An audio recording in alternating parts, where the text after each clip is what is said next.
Wominjeka Kirip.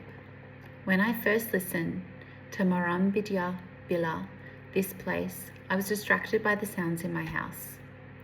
Messages on my phone, my children playing, my dog barking. I paused the video, moved away from the distractions, left my phone in another room, slowed down, took a breath, and prepared myself to listen openly.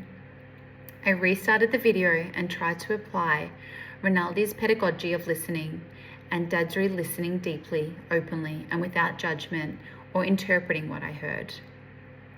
Rinaldi 2011 describes listening as an active process involving openness to different perspectives and meanings.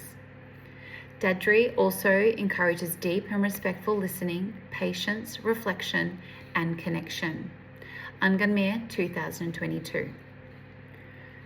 This also connected with the idea of different levels of listening. Think School of Leadership 2021 explains that listening can move beyond simply hearing information towards deeper understanding and connection. This made me aware that I needed to listen not just to his words, but to the meaning and to the experience behind them. The story is told by Mark Sadler, a proud Wurundjeri man who explains the significance of the Murrumbidgee River, or Murrumbidgee Bila, to the Wurundjeri people. One assumption that stood out to me was the idea that Aboriginal people were nomadic and moved around without a permanent connection to place. Listening to Mark challenged my understanding. I realised that I can carry assumptions without consciously recognising them. The story also changed how I understand the word place. I normally think of a river as something physical or geographical, such as a landmark. Mark's story showed me that the river can represent connection, identity, family, movement, responsibility, and life. This was a significant shift in my thinking.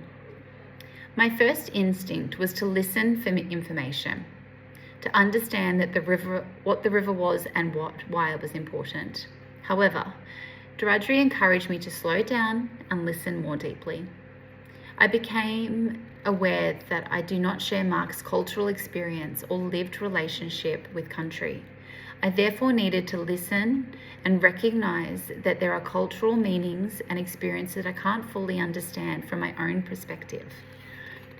The most impactful moment for me was when Mark described the Wurundjeri as a lifeline, a mother, and explained that when the river is sick, people and country become sick too. This changed the way I thought about the river. I felt respect, but also discomfort because my relationship with country was different for how I was taught about the environment. I was taught to view a river as something available for my use, rather than something deeply interconnected with people, animals, trees, and country. This made me reflect on inclusion. I recognise that my own background influences and the way I listen.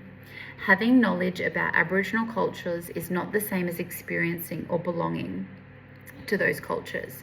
Inclusive practice therefore requires me to respect Aboriginal people as knowledge holders and listen to their voices, without immediately interpreting their experience through a Western perspective. This reflection has also changed how I think about inclusive practice as an educator. For me, inclusion begins with generally listening to children and families. Every child and family has their own identity, culture, experiences, and the way of communicating. If I make assumptions instead of listening, I may unintentionally exclude them. In my future practice, I want to create opportunities for children and families to share their stories through conversations, play, drawing, music, through their own language and family experiences. I want to listen to understand rather than listen just to respond. Most importantly, I want to use what I have learned through listening to inform my teaching, build relationships, create belonging, recognize children's identities and strengths, and advocate for the individual needs and rights of each and every child. This experience has taught me that inclusive practice begins with listening. Thank you.